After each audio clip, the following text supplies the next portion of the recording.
हरियाणा के मुख्यमंत्री मनोहर लाल ने शनिवार को फिरोजपुर झिरका विधानसभा क्षेत्र के महू चौपड़ा पर हरियाणा प्रगति रैली को संबोधित किया। उन्होंने प्रगति रैली में मेवात के वीर शहीदों को नमन करते हुए कहा, शहीद जमी मेवात की धरती को सलाम करता हूं। यह धरती शहीदों की धरती है। बाहरी आक्रमणकारियों ने जब भी देश पर आक्रमण किया तब मेवातियों ने देश का सर्वोच्च रखा। उन्होंने वीर सपूत शहीद हसन खां मेवाती का जिक्र करते हुए कहा, हसन खां मेवाती ने देश के लिए अपनी बहादुरी का परिचय देते हुए 12,000 मेवातियों के साथ विदेशी आक्रमणकारियों से मुकाबला किया और देश की आजादी के लिए शहादत दी। मेवात के विकास के लिए पिटारा खोल दिया। उन्होंने मंच से मेवात के बुनियादी ढांचे को मजबूत करने के लिए लगभग 250 करोड़ रुपए की विभिन्न परियोजनाओं की घोषणा की। मुख्यमंत्री ने कहा है, पिछले 5 साल के कार्यकाल में हमारी सरकार ने मेवात के विकास के लिए 1300 करोड़ रुपए खर्च किए हैं। उन्होंने पूर्व की योजनाओं का जिक्र करते हुए नई घोषणाओं को भी मंजूरी देने का ऐलान किया।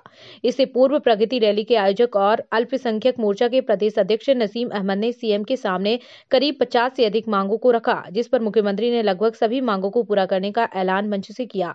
मुख्यमंत्री ने नूंह में 30 करोड़ की लागत से जिला स्तरीय खेल स्टेडियम बनाने की स्वीकृति प्रदान की। इसी तरह नूंह खंड में फल उत्पादन के लिए 2.5 करोड़ रुपए, पुन्हाना में PWD rest house, Tigaon PSC का दर्जा बढ़ाकर सामान्य अस्पताल बनाने, अगून में नई पीएससी निर्माण के लिए 3.5 करोड़ रुपए की राशि मंजूर की।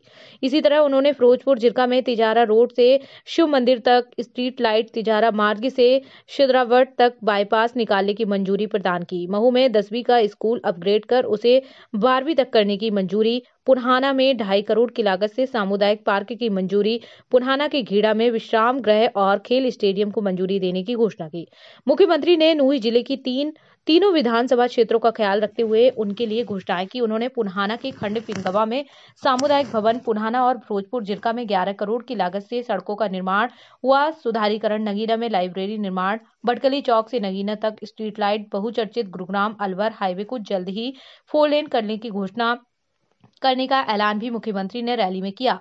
सीएम ने कहा, ग्रामीण विकास के लिए सरकार ने ग्राम दर्शन पार्टल बनाया है। इसी तर्ज पर अब शहरों में भी विकास कार्यों को लेकर नगर दर्शन पार्टल बनाया जाएगा। मुख्यमंत्री ने कहा, ग्राम दर्शन पार्टल पर मेवात की सभी 96 मांगों को भी पूरा किया जाएगा। उन्होंने कहा, पूर्व विधायक नसीम अहमद ने जिन मांगों को रखा है उन्हें पूरा करने का काम किया गया है। उन्होंने कहा, मौके पर 70 से 75 करोड़ रुपए की लागत से पूरी होने वाली मांगों को पूरा किया गया है। उन्होंने कहा, शिवधाम योजना के तहत प्रदेश के सभी शमशान और कब्रिस्तानों में पानी की व्यवस्था और उनके लिए रास्ते बनवाने की राशि स्वीकृति की जाएगी। पिछले 5 साल में जितनी बार मनोहर लाल मुख्यमंत्री यहाँ आया है, पिछले समय में कोई भी मुख्यमंत्री नहीं आया, कभी नहीं आया। तो आज की इस रैली में मेरे साथ हमारी पार्टी के सदर चौधरी ओम प्रकाश जी धनखड़, शायद मैं भी इतने याद नहीं कर पाता क्योंकि ये तो रोज देखते हैं क्या क्या काम हो गए हैं। पिछले 5 साल में लगभग मेवात के इस जिले के अंदर 1300 करोड़ रुपए के काम हमने कराए, 1300 करोड़ रुपए। और आज भी जितने कामों का उद्घाटन हुआ, शिलान्यास हुआ, कि 230 करोड़ रुपए के नए काम ये यहाँ पर हुए हैं। और मुझे खुशी होती है जब यहाँ की जो मूलभूत जरूरत है, बहुत बड़ी जरूरत है, जब वो पूरी होती दिखाई देती है। यहाँ से सबसे पहले इस इलाके की जरूरत है वो है पानी। पानी बहुत बड़ी जरूरत है यहाँ की। और आज भी उस 230 में लगभग 220 करोड़ रुपए का एक प्रोजेक्ट ऐसा है कि 52 गांव, 4 ढाणी और इसका जो हमने कौन सा प्रोजेक्ट है, रेनीवेल प्रोजेक्ट का जो आज शिलान्यास किया है, इससे 56 गांव के अंदर इसका लाभ होगा। और मैं आगे भी विश्वास दिलाता हूं कि हम धीरे धीरे आगे जो बढ़ रहे हैं, पानी का लगातार यहाँ आगे बढ़ोतरी करा रहे हैं। कुछ समय के बाद एक भी आदमी यहाँ का ये नहीं कहेगा यहाँ पानी की कमी है, एक भी आदमी नहीं कहेगा। मांगों में बहुत सी मांगे हैं। एक मांग अभी, बल्कि 2 बातें अभी शुरुआत में मैं घोषणा कर देता हूं। हमने मेवात फीडर कैनाल केएमपी के साथ साथ बनाने की बात कही है। उस समय उसका 100 क्यूसेक का जो डिजाइन बनाया था, लेकिन लगा कि 100 क्यूसेक का कम है, तो उसका अधिकारियों को मैंने कह दिया है कि इसका डिजाइन 100 नहीं 150 क्यूसेक का बना दें, 50 क्यूसेक पानी ज्यादा जाना चाहिए, ताकि हमारे सारे इलाके में, क्योंकि जरूरत भी बढ़ रही है, इंडस्ट्री भी आ रही है, उस इंडस्ट्री को भी जरूरत है, जनता को भी जरूरत है पीने के लिए और कामों के लिए, पशुओं के लिए भी, खेती के लिए, सब चीजों के लिए चाहिए। तो खेती की सिंचाई का भी पानी बढ़ाएंगे, पीने का भी पानी बढ़ाएंगे। इस इलाके में क्योंकि जमीन का पानी खराब है तो या तो पानी बरसात का उसको रोका जाए या बाहर से सप्लाई किया जाए। जब पानी बरसात का रोकने की बात आती है, जिसका जिक्र जाकिर हुसैन जी कर रहे थे, वह कोटला झील। कोटला झील हमने 100 एकड़ जमीन उस समय ली थी, लेकिन अभी भी लगता है क्यों झील। वहां के लोग जो आज का मार्केट रेट है, बाजार भाव है, उससे अगर वो जमीन देने के लिए तैयार हो तो हम और अगले 100 एकड़, 150 एकड़, 200 एकड़ लेने के लिए तैयार है।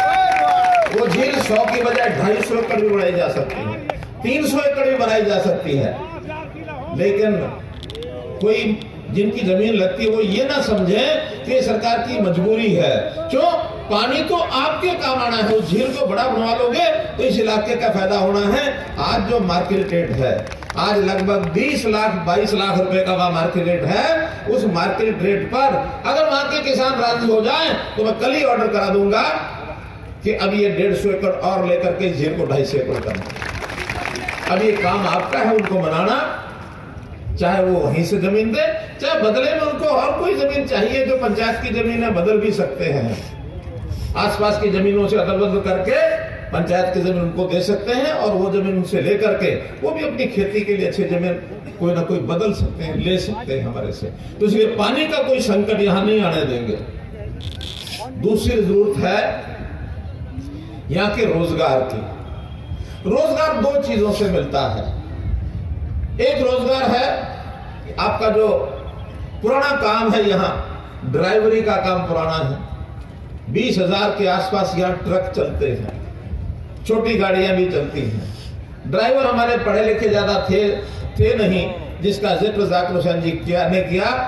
मैंने नितिन गडकरी जी को बात भी की, पत्र भी लिखा कि यहाँ वो जो कंडीशन है पढ़ाई लिखाई की उसको खत्म कर दें ताकि पुराने लोग इनके ड्राइविंग लाइसेंस रिन्यू हो जाए, और उन्हें कर दिया। ड्राइवर कैसे बने? एक प्रोजेक्ट तो रोडवेज ने यहां बनाया हुआ है, हैवी ट्रैफिक लाइसेंस का, नू में वो चलता है। उसमें तो ड्राइवरों की सफाई हो ही रही है। अगर उसको ज्यादा और संख्या बढ़ानी हो तो बढ़ाई भी जा सकती है। अभी मुझे मालूम नहीं कि कितने ड्राइवर लगातार सीख सकते हैं, लेकिन अगर जानकारी मिले वहां संख्या कम है तो उसको बढ़ा सकते हैं ताकि ड्राइवरों को और सिखलाई हो सके। और एक दूसरा गांव है छपेड़ा। छपेड़ा में भी एक ड्राइविंग कॉलेज की ड्राइविंग का जो ट्रेनिंग सेंटर है उसका शिलान्यास टाटा मोटर के द्वारा होना है। उनके साथ बातचीत हो गई है, अगले 1 महीने के बाद वहां का काम भी शुरू करा देंगे ताकि आने वाले 3 महीने 4 महीने में ड्राइविंग सेंटर भी वहां चल पड़े, शुरू हो जाए।